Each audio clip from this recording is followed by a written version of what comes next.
Hello అండి. 'Victory Venkatesh' 75th movie 'Saindhav' చూసిన తర్వాత నా ఒపీనియన్ చెప్పాలంటే జస్ట్ ఓకే అనిపించింది. మూవీ బోరింగ్‌గా ఏం అనిపించదు. కానీ అంతగా కనెక్ట్ అవ్వలేం. మూవీ స్టోరీ ఏంటంటే కోస్టల్ ఏరియా చంద్రప్రస్థానం అనే సిటీలో ఇంటర్నేషనల్ మాఫియా ఉంటుంది.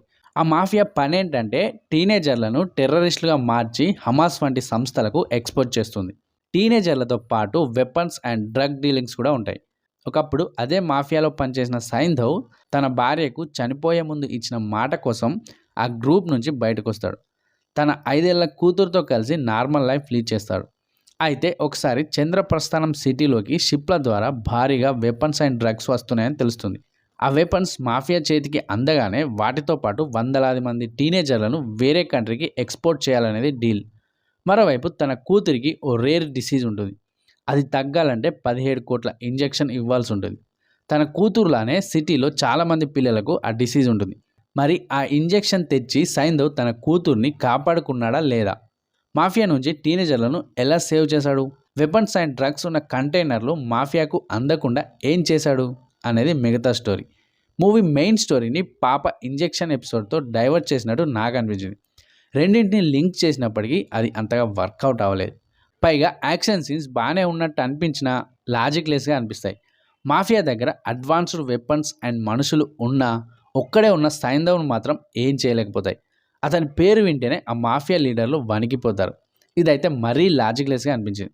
అండ్ అదే పాయింట్ మూవీపై పెద్ద నెగిటివ్ ఇంపాక్ట్ చూపించిందనేది నా ఒపీనియన్. పర్ఫార్మెన్స్ గురించి చెప్పాలంటే చాలా రోజుల తర్వాత ఫుల్ మాస్ అండ్ యాక్షన్కు స్కోప్ ఉన్న రోల్లో వెంకీ మామ అద్దరగొట్టాడు.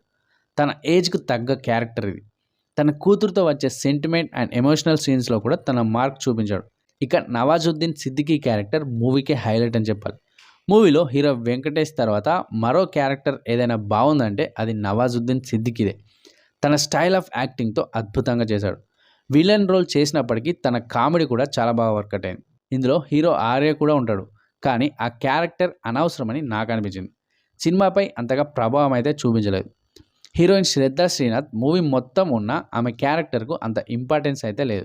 సంతోష్ నారాయణ్ ఇచ్చిన బ్యాక్గ్రౌండ్ మ్యూజిక్ బాగుంది. శైలేష్ కొలను డైరెక్షన్ గురించి చెప్పాలంటే తను చెప్పాలనుకున్న దాన్ని ఆడియన్స్కు కనెక్ట్ అయ్యేలా తీయలేకపోయాడనేది నా ఒపీనియన్. కమల్ హాసన్ విక్రమ్ మూవీ చూసి ఇన్ఫ్లుయెన్స్ అయినట్టు నాకు అనిపించింది. తెలుగులోను వెంకటేష్తో అలాంటి మూవీ ట్రై చేయాలని చూసినట్టున్నారు. కానీ అన్ఫార్చునేట్లీ అది అంతగా వర్కౌట్ అవ్వలేదు. మొత్తంగా సైంధవ్ గురించి సింపుల్గా చెప్పాలంటే నాకైతే బిలో యావరేజ్గా అనిపించింది. వెంకటేష్ అండ్ నవాజుద్దీన్ సిద్దికీల పర్ఫార్మెన్స్ గురించి ఒకసారి చూడొచ్చు. అడల్ట్ కంటెంట్ ఏం లేదు, కాకపోతే కొన్ని చోట్ల వైలెన్స్ ఎక్కువ అయినట్టు నాకు అనిపించింది.